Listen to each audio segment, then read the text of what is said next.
Signalis is an excellent horror survival game inspired by Resident Evil and Silent Hill, plus also movies like Moon. It's a game that's going to extract emotion from you in the best possible way.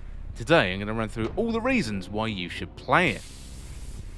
When Signalis, you play as an android called Elster. You wake up in a rundown facility and quickly find out all the other androids have been killed, plus some of their corpses are reanimating and trying to attack you. It's a game about isolation with a pinch of Alice through the looking glass, occasionally crawling through holes in the ground to reveal new play spaces. This is survival horror with a pixel art look and feel from a semi-top-down view. It's your job to search for clues, meaning you've got to open drawers, read posters, gather scraps of paper and photographs to piece together the puzzles. You can pick up weapons, which are going to be useful in taking on the reanimated killer robots. So Signalis has a Sega Saturn or an original PlayStation vibe going on with its graphics. While it's not going to compete with the likes of Callisto Protocol in the graphics department, it certainly will compete when it comes to the horror and the tension.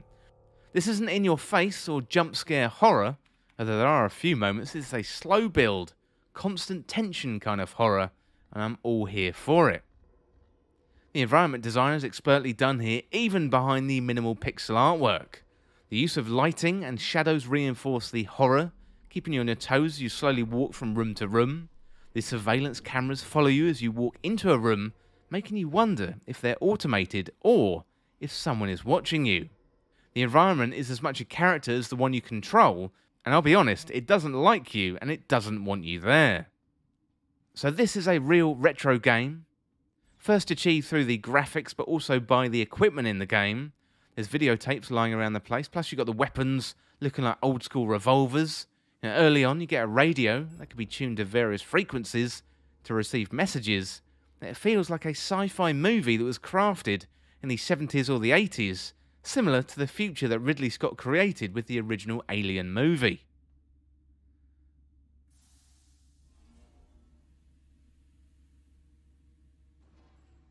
The audio is equally as good at reinforcing the sense of tension as the graphics, the clicking and the whirring of this broken down old facility.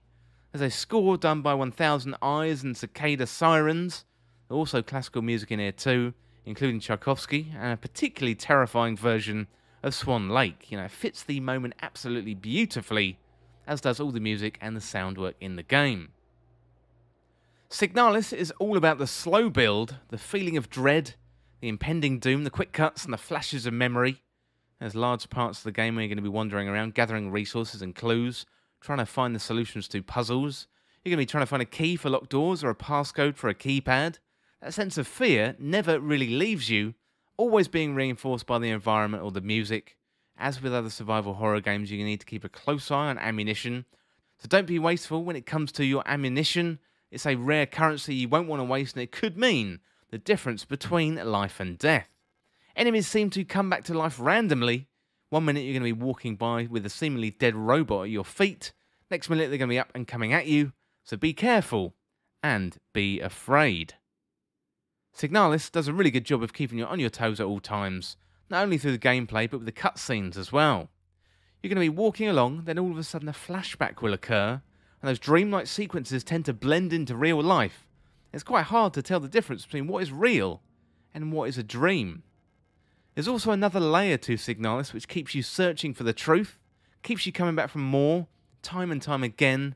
It's almost like you're on an acid trip, trying to keep a grip on reality, but things are no longer in your control and you're just slipping away. Overall, Signalis is an excellent survival horror game. At first, it may seem simple, puzzles to solve, the leads to follow, but I'd recommend sticking with it until the end. This is about facing your fears and standing up for yourself in the face of terror. There's also a decent buzz about this game, for good reason. I definitely recommend you give it a try. Well, the game was developed by Rose Engine Games. It's published by Humble Bundle and Humble Games and Playism. It's available for Nintendo Switch, PlayStation 4, Xbox One, Xbox Series S and X. Also available on PC too. As mentioned before, I played it on Xbox Game Pass, so if you've got that service, you can now go and play it. It was originally released on the 27th of October, 2022. Well, that is it for my review of Signalis. Really excellent game. Really enjoyed it and definitely recommend you give it a try. And as always, thank you so much for watching or listening. Hit that subscribe button down below and subscribe to This Week in Video Games. Or check me out on Twitter at TWIVG Podcast. If you enjoyed this video, found it useful, liking and sharing the video would really help me out. Otherwise, check out the other videos on the channel. Well, thanks again, and I'll see you soon.